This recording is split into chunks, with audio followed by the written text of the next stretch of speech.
Hello दोस्तों, कैसे हो आप लोग। मुझे उम्मीद है कि आप लोग बहुत अच्छे होंगे, स्वस्थ होंगे, मस्त होंगे। आज मैं इस चैनल पे एक बड़ी कहानी लेकर आई हूँ गणेश जी की, जो मैं आप लोगों को सुना रही हूँ। एक बार गणेश जी महाराज एक सेठ जी के खेत में से जा रहे थे। तो उन्होंने बाहर दाने अनाज के 12 दाने अनाज के तोड़ लिए। फिर गणेश जी के मन में पछतावा हुआ कि मैंने तो सेठ जी के यहाँ चोरी कर ली। तो गणेश जी सेठ जी के 12 साल की नौकरी करने लग गए।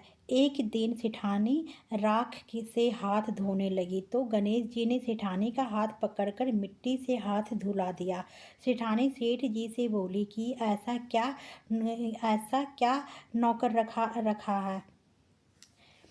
मिट्टी से हाथ धुला दिया। सेठानी सेठ जी से बोली कि ऐसा क्या नौकर रखा है कि नौकर होकर उसने मेरा हाथ पकड़ लिया। सेठ जी ने गणेश जी को बुलाकर पूछा कि तुमने सेठानी का हाथ क्यों पकड़ा। गणेश जी ने बोला कि मैं तो एक सीख की बात बताई है। राख से हाथ धोने से घर की लक्ष्मी नाराज होकर घर से चली जाती है और मिट्टी से हाथ धोने से आती है।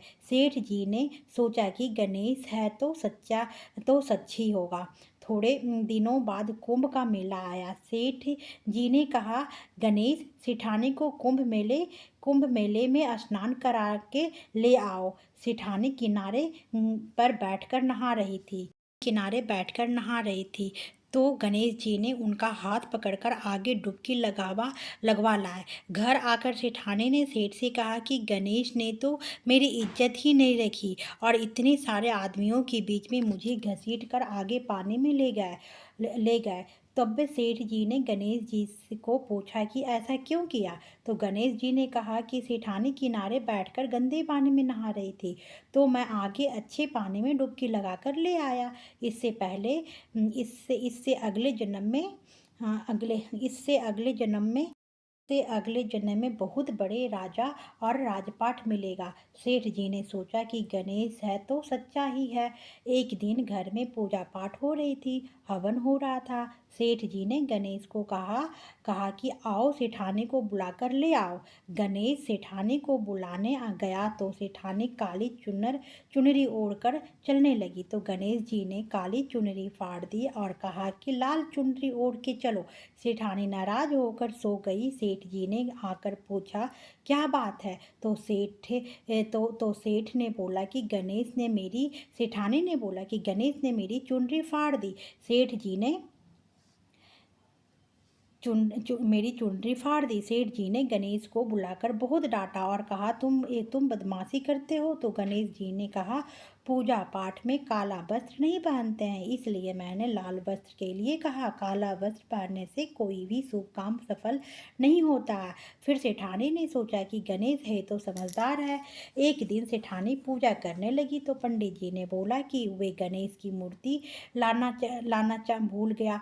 अब क्या करे। गणेश जी ने बोला कि मेरे को ही मूर्ति बनाकर विराजमान कर लो, आपको सारे काम सफल हो जाएंगे। यह बात सुनकर सेठ जी ने बहुत गुस्सा आया और वे बोले कि तुम तो अब तक सेठानी से ही मजाक करते थे, मेरे से भी करने लगे। गणेश जी ने कहा, मैं मजाक नहीं कर रहा हूँ, मैं सच बोल रहा हूँ। मैं सच बोल रहा हूँ। इतने में गणेश जी का रूप धारण कर लिया। सेठ और सेठानी ने गणेश जी की पूजा की। पूजा खत्म होते ही गणेश जी अंतर्ध्यान हो गए। सेठ सेठानी को बहुत दुख हुआ। उन्होंने कहा कि हमारे पास तो गणेश जी रहते थे और हमने उनसे इतना काम करवाया कि गणेश जी ने सपने में आकर सेठ जी को कहा कि आपके खेत में से मैंने 12 अनाज के दाने तोड़ लिए थे, उसी का दोष उतारने के लिए मैंने आपके यहाँ काम किया था। सेठ जी के करोड़ों का माया। पूजा खत्म होते ही गणेश जी ने सपने में आकर सेठ जी से कहा, हे गणेश। सेठ जी ने करोड़ों का माया हो गई। हे गणेश जी महाराज, जैसे सेठ जी को दिया है वैसे ही सबको देना। कहते वो सुनते को और सारे परिवार को देना। जय गणेश भगवान की। आपने देखा कितनी अच्छी गणेश जी की कहानी थी। अगर जो आपको अच्छी लगी हो तो मेरे चैनल को लाइक एंड सब्सक्राइब करें। Thank you.